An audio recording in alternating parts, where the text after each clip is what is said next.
कैसा है?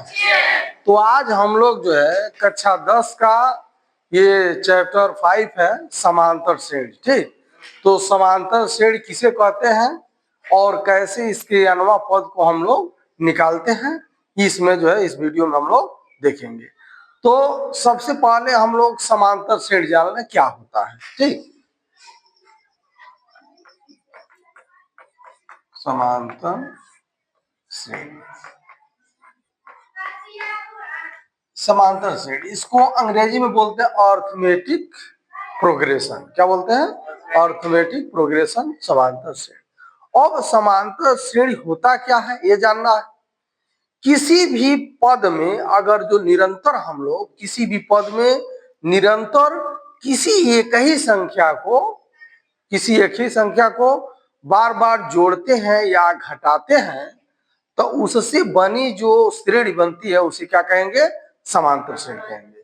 ठीक, अब मान लीजिए कि अगर जो यह 3 है, पहला पद क्या है? टी है, एक टर्म है, पहला पद है टी है, T1 है, मान लीजिए यह T1 है और यह क्या है? 3 है। ठीक, अब हम लोग क्या करें, कोई एक पद ले लें और इसमें हम लोग क्या करें? जोड़ते चलें। ठीक, तो कितना जोड़ा? मान लीजिए हम लोग 2 जोड़ते चल रहे हैं। क्या कर रहे हैं? 2 को जोड़ते चल रहे हैं। तो 3 में 2 को जोड़ेंगे तो कितना हो जाएगा? 5 हो जाएगा। ठीक, फिर हम लोग इस 5 में कितने को जोड़ना है? 2 को जोड़ना है तो कितना हो जाएगा? 7 हो जाएगा। फिर इस 7 में कितने को जोड़ना है? 2 को जोड़ना है, कितना हो जाएगा? 9 हो जाएगा। फिर अगर जो इस 9 में हम लोग 2 को जोड़ेंगे तो कितना हो जाएगा? 11 हो जाएगा। इस प्रकार यह श्रेणी जो बनेगी, यह श्रेणी बनेगी तो कौन सा श्रेणी कहलाएगी? समांतर श्रेणी कहलाएगी। ठीक, तो किसी पद में निरंतर किसी संख्या को जोड़ने या घटाने से जो श्रेणी बनती है उसे क्या कहेंगे? समांतर श्रेणी कहेंगे। अब इसी में अगर जो हम लोग 2 जोड़े, आप 2 घटाते चलें तभी बन जाएगा। देखिए यह 3 है ना, यह मान लीजिए T1 हो गया, T2 हो गया, T3 हो गया, T4 हो गया, T5 हो गया। पहला पद, दूसरा पद, तीसरा पद, चौथा पद, पांचवा पद, ऐसे बना कि नहीं बन गया? तो यह ये सीरीज बन गया।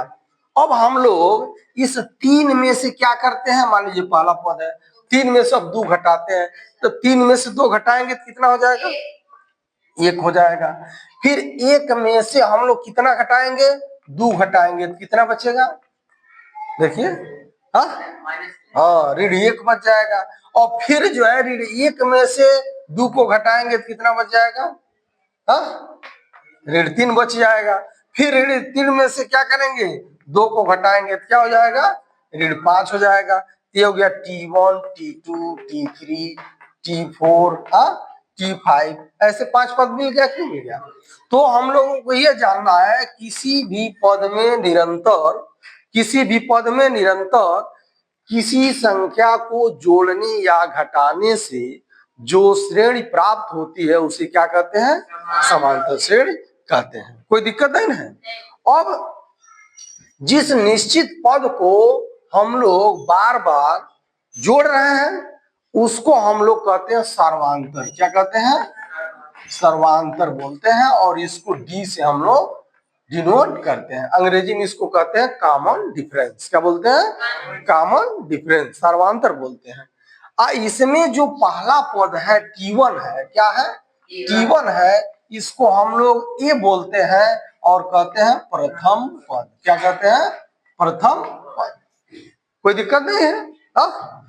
प्रथम पद हो गया। और यह जो है जिस पद को हम लोग बार बार जोड़ते या घटाते जा रहे हैं वही क्या कहलाएगा? सर्वांतर कहलाएगा। ठीक, तो यह हो गया सर्वांतर डी और प्रथम पद ए हो गया। तो अब हम लोग मान लीजिए इस तरह तो आप लोग निकाल ले रहे हैं। अभी मान लीजिए 5वां पद आप लोगों ने निकाला है 11। अगर जो हम कह दे कि 6वां पद ज्ञात कीजिए तो क्या करेंगे? 6वां पद कहेंगे कि 6वां पद ज्ञात कीजिए तो फिर इसमें 2 जोड़ देंगे तो कितना हो जाएगा? 6वां पद 13 हो जाएगा। लेकिन अब बताइए अगर इसी तरह से हम कह दें कि आप लोग जोड़ते जोड़ते अब जो है मान लीजिए T101 पद याद कीजिए। तो ऐसे जोड़ते जोड़ते जोड़ते जाएंगे, जोड़ेंगे, समय लगेगा, लेकिन आप लोग इस भी पद को निकाल सकते हैं। निकल जाएगा, निकल जाएगा। लेकिन अगर जो फार्मूला प्राप्त रहेगा तो ये यहाँ प्रश्न जो है बहुत ही कम समय में सॉल्व हो जाएगा।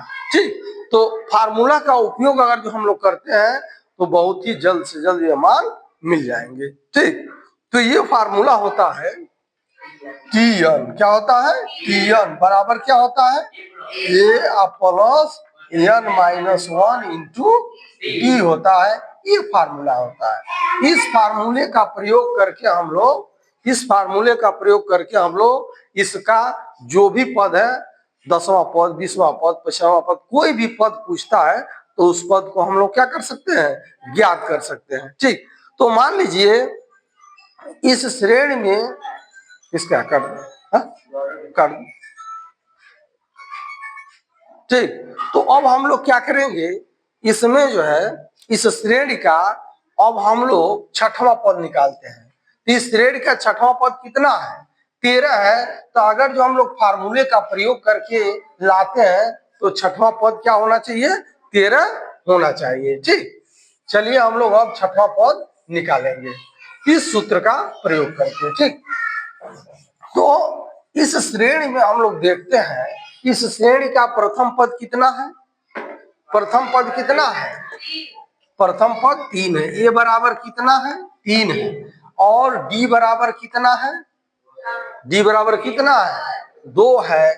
और हम लोगों को चौथा पद निकालना है, 6वां पद निकालना है। तो एन बराबर क्या है? 6। तो 6वां पद हम लोग निकालेंगे तो कितना आना चाहिए? 13 आना चाहिए। कितना आना चाहिए? 13 आना चाहिए। तो अगर जो इस फार्मूले का प्रयोग करेंगे, कैसे करेंगे कि 13 आ जाए, देख लेते हैं। तो यह हो जाएगा T6 बराबर हो गया A। तो A का मान कितना है? 3 है। धन अब n माइनस 1 यानी n का मान कितना है? 6 है। इसमें से घटा देंगे। और D का मान कितना है? 2 है। तो इसमें 2 का गुणा कर देंगे। तो यह हो जाएगा T6 बराबर, यह हो गया 3 धन 6 में से 1 जाएगा, कितना हो जाएगा? 5 और गुणे 2 हो जाएगा। अब T6 बराबर कितना हो गया? 3 या धन 5 दूनी 10 हो जाएगा। और इसमें जोड़ देंगे 3 को तो 13 हो जाएगा। तो छठवां पद कितना आ गया? 13 आ गया। तो यहाँ पर छठवां पद कितना है? 13 है। इस फार्मूले का उपयोग करके हम लोग जौन सा पद पूछेगा उस पद का मान हम लोग निकालेंगे। ठीक, फिर हम लोग अगले वीडियो में क्या करेंगे, अभी तो हम लोगों ने इस श्रेणी को देखा कि चौथा पद निकालना है। अब यह भी इसमें कहेगा कि सभी पदों को जोड़िए। क्या कहेगा?